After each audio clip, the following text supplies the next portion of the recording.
तो जय हिंद दोस्तों, कैसे हैं आप सब लोग।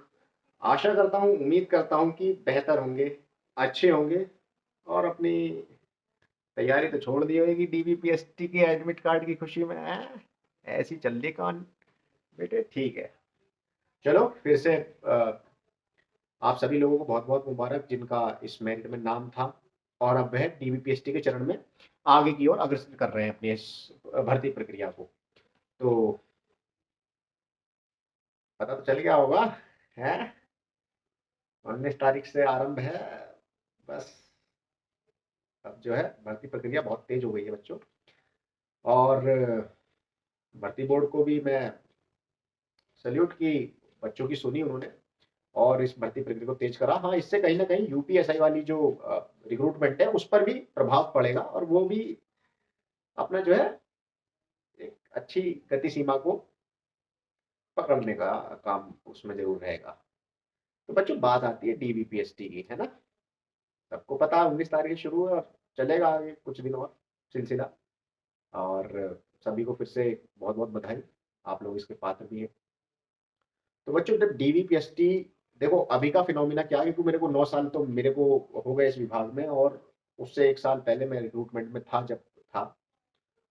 अभी भी लगभग वही होगा भाई, वर्दी के तो डीवीपीएसटी वही होता है, वर्दी वाले कैसे करते हैं वो सब पता ही है। तो जो हमारी जो डीवीपीएसटी हुई थी बच्चों, तो उसमें क्या हुआ था कि हमारा एडमिट कार्ड जनरेट हुआ ऑफिशियल वेबसाइट पर। उस समय चल गए थे वेबसाइट, हम इंटरनेट कैफे पे जाकर अपना रोल नंबर देख कर आए थे, हमारा किस दिन, मतलब उसमें ऐसा नहीं था कि व्यक्तिगत एडमिट कार्ड था, बस एक लिस्ट थी। उसमें लिखा हुआ था इस तारीख को इतने बजे इस स्थान पर पहुंचना है अपने समस्त दस्तावेजों को लेकर, जिससे कि सत्यापन किया जा सके, है ना। और आपका डीवी पीएसटी और हमारा तो फिजिकल एग्जाम टेस्ट भी था, मतलब एफिशिएंसी टेस्ट भी तभी था। ये पहले का चरण था, लेकिन हमारे में बाद में रिटन एग्जाम हुआ करते थे। पहले ये डीवीपीएसटी और पीईटी ये एक बार में ही हो जाते थे, और उसके बाद रिटन टेस्ट, उसके बाद टाइपिंग टेस्ट, उसके बाद कैडर टेस्ट। कैडर टेस्ट मतलब स्किल टेस्ट, उसमें MS Word, MS Excel, PowerPoint presentation, इन सब के ऊपर हमें क्वेश्चंस मिलते थे। हमें कंप्यूटर पर ही वो सिर्फ सब चीज करके देनी पड़ती थी, वो कमांड वमांड हमें ओके आनी चाहिए होती है। मतलब वो एक कैडर टेस्ट था, वो स्किल टेस्ट उसे कह देते हैं, टाइपिंग के बाद होती है वो। अब इस भर्ती में, जब हमारी जो भर्ती हुई थी उसमें क्या था कि एडमिट कार्ड के अनुसार, आपके रोल नंबर के क्रमांक के अनुसार आपको लाइनों में बिठा दिया, 10 लाइन में बिठा दिए। बच्चे ज्यादा हैं तो उसके अनुसार लाइनें बना दी गई और सीरियलिटी के हिसाब से बुलाते रहे। एक बच्चा आया, वहाँ 4-5 पैनल में अधिकारी या मिनिस्ट्रियल कैडर के ही बहुत सारे पहले से ही अवेलेबल होते हैं जो कंप्यूटर का काम भी करते रहते हैं और अधिकारी जांच पड़ताल भी करते हैं, कई जगह बाबू भी कर लेते हैं। क्योंकि वो डीवीपीएसटी भौतिक सत्यापन तो नहीं है, बस मिलान होता है आपके मूल दस्तावेजों से और जो आपने सबमिट किए उन दस्तावेजों का फिर देखा जाता है कि क्या आप योग्यता धारक है या नहीं है। उसके अनुसार वो डीवी में छटन छटाई होती है। तो ये मैं अपने अनुभव जो मेरा रहा मैं उसकी बात कर रहा हूँ। तो बच्चा आया, अपने दस्तावेज उसने रखे, जो जो मांगते गए वो देता गया, वो देखते रहे, उससे मिलाते रहे, सर्टिफिकेट का serial number, date of birth etcetera etcetera, जो भी जो बारीक डिटेल्स है उन्हें देखा गया। योग्यता में पीछे हो गया, उसे इस तरफ कर दिया कि अब आप इस तरफ हो जाइए, वहां पर जवान रहेंगे, वहां घेरा रहेगा, उनसे बोलेंगे आप जा सकते हैं, आप जो है डीवी में डिस्कालीफाई हो गए और आपके जो मूल दस्तावेज हैं वह पात्र नहीं पाए गए हैं इस भर्ती के लिए, या आपके इन दस्तावेजों में ये कमी है, आप इसको सुधार के लिए आए, आपको इतने टाइम का हम अवसर दे रहे हैं, इससे ज़्यादा नहीं दे पाएंगे, आप कल आ जाना, परसों आ जाना। उसका जो है डिटेल नोट कर लेते हैं कि आपको कल परसों बुला लेंगे, आपके में ये जो है कम है या कमियां हैं। तो कमियों को सुधारने का भी मौका मिलता था, क्योंकि उस समय हर चीज़ अवेलेबल नहीं हुआ करती थी, लेकिन आज के टाइम में डाटा एकदम आपका तैयार रहना चाहिए, है ना। उसके बाद अगला चरण आता है कि आपका डीवी क्लियर हो गया, आपने सारे डॉक्यूमेंट्स आपके ठीक पाए गए, कमियों को दूर करते हुए आपका अगला चरण, मतलब 4-5 बच्चे लगातार चलते आ रहे हैं इस तरीके से, जैसे बफे चलता है ना शादियों में, प्लेट पनीर डल्ला, यहाँ से पालक डल लिए, यहाँ से आगे को बढ़े, वहां पूरी कचौरी भर ली, पापड़ भर लिया, फिर आगे बढ़े, फिर चावल भर लिए, दही बड़े, मतलब, और इधर से पीछे वाला धक्का देगा ना उधर को, जल्दी प्लेट हो रही है, वैसे वाला सिस्टम कुछ कुछ था। और उसके बाद आगे खड़ा रहेगा एक, बोलूंगा तो नहीं, एक अजीब सा आदमी, वो आजा, वो फीती लेके खड़ा रहेगा, आजा आजा आजा, आजा, ओ भाई, बस कहेगा अपनी उतार है, और लगा देगा तान के, बोला फूंक, और फुर फुर फुर फुर फुर, और वही एक बगल में रजिस्टर लेके खड़ा रहेगा, और तुम्हारी चेस्ट ओके है तो ओके, वरना मारेगा छाती पे 2-3 बार और हाथ होगा फुला, देखेगा तेरे बस की ना भैया, तू जा। डिमोटिवेट नहीं कर रहा हूँ मैं, मजाक की भावनाओं में कह रहा हूँ, है ना। उम्मीद है छाती वाती सब कर लोगे यार। एक रहेगा फिर खटबड़ा था, वही वही वो आपकी हाइट तोलेगा उससे। उसके बाद एक वेट का ऑप्शन हो रहा है, शायद मेरे ख्याल से इस भर्ती में वेट का मेल कैंडिडेट्स के लिए नहीं है, तो ये हो जाएगा। और आपको फिर एक अ, उसी पे आपके एडमिट कार्ड पे लिख देते थे हमारे, तो वहीं पुराने जो पहला एडमिट कार्ड जारी होता है उसी पे ही सब कुछ कि हाँ क्लियर डीवीपीएसटी पीईटी। उसके बाद जब जो डीवीपीएसटी क्लियर हो जाएगा उसके बाद उसे दौड़ के लिए आगे भेजते थे, शॉर्ट पुट, ऊंची जंप, लंबी जंप, ये सब प्रक्रिया में लिए। इसमें ऐसा कुछ नहीं है, लेकिन हाँ डीवी है, और डीवी की इस बार थोड़ी सी गंभीरता है, इस बात को थोड़ा सीरियसली लेके चलिएगा। अपने दस्तावेज बहुत अच्छी तरीके से रख लिए, इसलिए बता रहा हूँ कि डीवी में जो आपके मूल दस्तावेज हैं, बच्चों देखो आप सब होशियार हैं, वैसे मुझे नहीं बताना चाहिए, वैसे कोई टॉपिक बताने के लिए है नहीं, लेकिन फिर भी कुछ बच्चों ने कहा कि डीवी के ऊपर आप बताइए।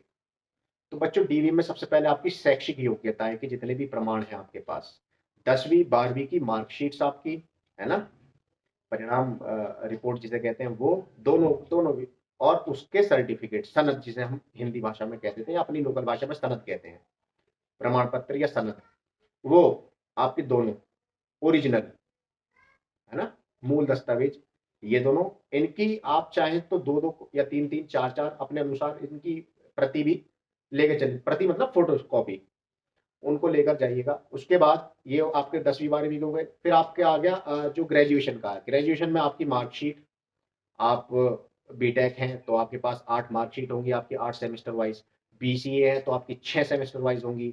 अगर सामान्य आप प्रोफेशनल डिग्री आपके पास नहीं है और आपने सिर्फ सामान्य स्नातक किया, बीएससी बीए बीकॉम, तो आपके पास 3 सर्टिफिकेट मूल रूप से होने चाहिए आपके परिणाम के, और वो तीनों, या कोई एबसेंट था या विफल हो गया तो उसके पास एक एबसेंट का भी होगा या विफलता का भी होगा, उसको भी लेके जाना, है ना। फेल हो गए कोई बात नहीं, बैक आ गए कोई बात नहीं, उसको भी लेकर जाना, बट सबकी एक एक, और उसके साथ साथ 2-2 3-3 इनकी फोटोकॉपी।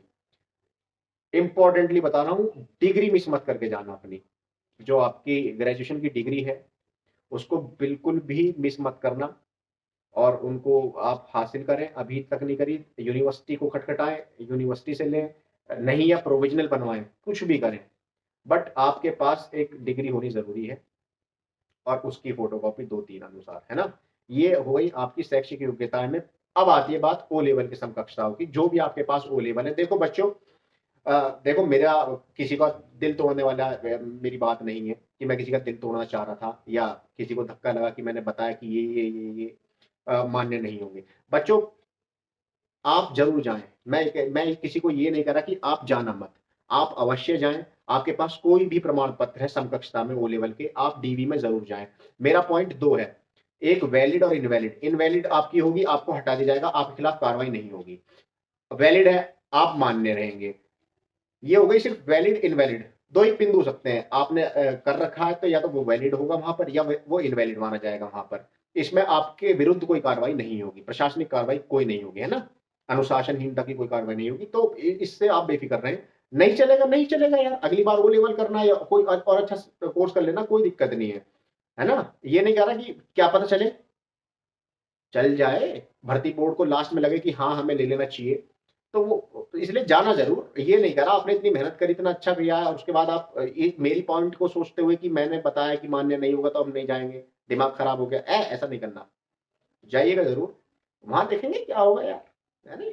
बैठ लेना 2-4 घंटे, अगर नहीं भी होता तो क्या हो गया, इतने धक्के तो खाए रहे हो नौकरी के लिए, थोड़ा सा 1-2 घंटा और सही एंटरटेनमेंट हो गए, कुछ अनुभव तो मिलेगा कि एक्चुअल में सिनेरियो क्या होता है वहां पर, भर्ती के दौरान भर्ती प्रक्रिया क्या होती है, वो तो सीखने को मिलेगा। अगर नहीं भी हुए तो, और हो गए तो बल्ले बल्ले भैया, हमें पार्टी दे देना है, मतलब अबे लिमका की बोतल लिया ना, ये कह रहा हूँ, है।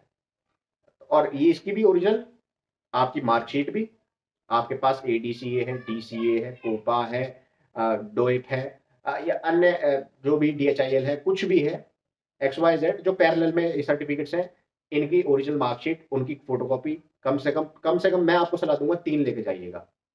सारी शैक्षिक योग्यता की 3 प्रमाण पत्र कॉपियां, और उसकी डिप्लोमा सर्टिफिकेट जो आपको कंप्लीशन के बाद मिलता है, मार्कशीट जारी होने के बाद आपको डिप्लोमा सर्टिफिकेट मिलता है कोर्स का, वो है ना, और उसकी भी 3 प्रति। तो जितनी भी शैक्षिक योग्यताएं हैं बच्चे दे रखी हैं, इनकी 3-3 प्रति आपको कम से कम मेरी सलाह पे आप लेके जाइएगा, है ना। और जब आप मूवमेंट करेंगे, रास्ते में होंगे, घर से निकले होंगे, जा रहे होंगे, तो बच्चों कुछ भी भूल जाना, एकदम ये छाती पे लगा के चलना सर्टिफिकेटों को, ऐसे माइक गिर गया अंदर, हाँ, छाती में दबा लेना इस तरीके से, जहां जगह मिले वहां दबा लेना, ज्यादा डिटेल ना पूछना। मतलब अपना जो है सर्टिफिकेट्स बचा के चलना, उसकी बहुत जो है गहराई से उसकी देख रख रखाव करना है आपने। जिनका मिस हो गया बच्चों, तो उसके लिए अभी तो कोई उपाय नहीं, आप भर्ती बोर्ड के सामने अपनी बातें प्रस्तुत करना। अगर वो आपको समय देते हैं तो अच्छी बात है, नहीं दे पाते हैं तो बच्चों कोई बात नहीं, है ना। अ, इतना निराश नहीं होना, कोशिश करते रहना, लेकिन उम्मीद है कि आपको फेयर चांस मिलना चाहिए, इसलिए जाना जरूर। जिनके पास सर्टिफिकेट्स नहीं है, या उनके खो गए हैं, या चोरी हो गए हैं, मिस हो गए हैं, है ना, बहरहाल तो उन्हें बनवा लेना चाहिए था, लेकिन कोई बात नहीं, किस्मत हर बार सही नहीं होती है। तो निराश नहीं होना, मेहनत करनी है जब भी मौका मिले। उसके बाद आती है आपकी आइडेंटिटी। भाई जो आपने फोटो लगाए थे जब अप्लाई कर रहे थे, रजिस्ट्रेशन कर रहे थे फॉर्म के लिए, तो आपने फोटो, एक थूथड़ा सा आया होगा, इतना सा आपका, इतना इतना सा नक्शा होगा ना, उसके जो है 10 से 15 फोटो कॉपी, फोटो आपके पास एकदम तैनात रहनी चाहिए। कोई बोले भैया फोटो, हाँ जी ये रही लो, इससे काम चलेगा, इससे नहीं चलेगा, ये रही भैया, इससे भी नहीं चलेगा, ये रही, एक और चाहिए, एक और चाहिए, मतलब इस तरीके से आना चाहिए आपका सारा जो भी वो मांगे, और आपकी जो कार्रवाई होनी चाहिए वो ऐसी होनी चाहिए, है ना। तो इस तरीके के आपके पास 10 से 15 मैं कहूँगा कम से कम आप लेके जाएं फोटो, कोई दिक्कत नहीं, जाता है तो कहीं ना कहीं काम ही आती रहेगी। अपना आइडेंटिटी कार्ड गवर्नमेंट इश्यूड है, जैसे कि आधार कार्ड है, पैन कार्ड है, ड्राइविंग लाइसेंस है, कुछ भी जो आई कार्ड के तौर पे आपकी जो पहचान पत्र है, कुछ भी आप लेके जाएं जो सरकार से मान्यता प्राप्त है, उसको आप जरूर लेके जाएं, जितने हो सके मैक्सिमम लेके जाएं। ऐसा नहीं कि आधार कार्ड है तो आधार कार्ड लेके चलेंगे, पैन कार्ड ही छोड़ो, जितना भी हो सके आपके पास सब कुछ लेकर जाना भैया। ऐसा नहीं है, आप पे DL है, अपना ड्राइविंग लाइसेंस उसे भी लेके जाओ, पैन कार्ड को भी लेके जाओ, आधार कार्ड को भी लेके जाओ, पासपोर्ट हो वो भी लेके जाओ, कोई वीजा रिजेक्ट हो गया उसे भी लेके चले जाओ, हम लोग रिजेक्ट हुआ था जी देखो, मतलब जितना भी बन सके उतना करना। और उन सब की भी 3-3 प्रतिलिपियां आपके पास कम से कम होनी चाहिए, है ना। मेरी सलाह पे ये काम करना कि 3-3 लेके जाना, है ना। और उसके बाद बचा क्या है आपका, कुछ ऐसा तो मेरे ख्याल से खास रह नहीं गया DV में, और क्या, घर के कागज तो लेके मत जाना कभी, सर घर के कागज रख लो नौकरी दे दो, ऐसा मत करना है, क्या होगा, यही है, और क्या है DV में। आपका प्रमाण पत्र हो गया, हाँ सॉरी, मैं बहुत कुछ है अभी तो। कास्ट सर्टिफिकेट जिसका खो गया है, उसने भर्ती के टाइम जो अप्लाई किया था वही आपको रीइशू हो जाएगा, आप अपने व्यक्तिगत तहसील में जाएं, वहां से बनवा सकते हैं, हाथों हाथ बना देगा, सेवा केंद्र वाला भी बना देगा। आपकी मजबूरी को देख के 100-150 रुपए फालतू ले लेगा, उसकी भी बेचारे की बोनी बट्टी हो जाएगी, है बनवा लो। ये कितनी बढ़िया नौकरी में जा रहे हो यार, बनवाओ उसे जिसका खो गया है, चाहे वो मूल निवास प्रमाण पत्र हो या कास्ट सर्टिफिकेट हो, खो गया है लेकिन आपने भर्ती पे लगाया था, उसको पता होना चाहिए आपको कि ये था, उसकी फोटोकॉपी होगी, जाओ वहां से फिर से इशू कराओ, वो स्टैम्प मार के दे देगा आपको, ठीक है ना, कोई दिक्कत नहीं है।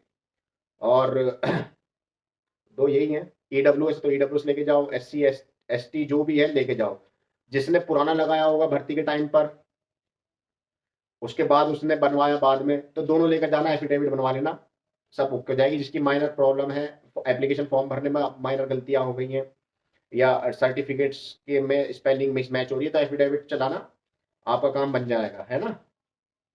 और बस सब ठीक है, बस यही है, इससे आगे कुछ नहीं है वहाँ। जो अदर स्टेट के हैं उनके लिए कास्ट सर्टिफिकेट की कोई वैल्यू नहीं है, वो UR में काउंट होंगे। तो वो अनारक्षित है, मतलब वो शॉर्ट वर्क में काउंट होंगे, यूआर में रहेंगे। तो बढ़िया है, अपना डीवी में जाएं, पीएचडी करें बढ़िया से, और जो रिस्पॉन्स मिले आपको वहाँ तो मेरे को अवगत कराना, मेरा भी है, मैं भी जाऊँगा। तो कल उम्मीद है, यहाँ लखनऊ में हूँ अभी, और मेरी जो डीवी पीएचडी है वो मेरठ में है। डेट नहीं बताऊंगा अभी, डेट बताऊंगा घेरोगे मेरे को, है मालूम। इससे तो बदला लेंगे, ये तो भड़कावा है ना। यूं भी कह रहा था, बहुत से तो घूसा मार दूंगा टाइपिंग नहीं करेगा तो। कैसी साले वहाँ मेरठ वाले वैसे सारे इधर उधर के आएंगे, मुझ पे ही खेल लो मेरे को, मेरे को मारो इसे।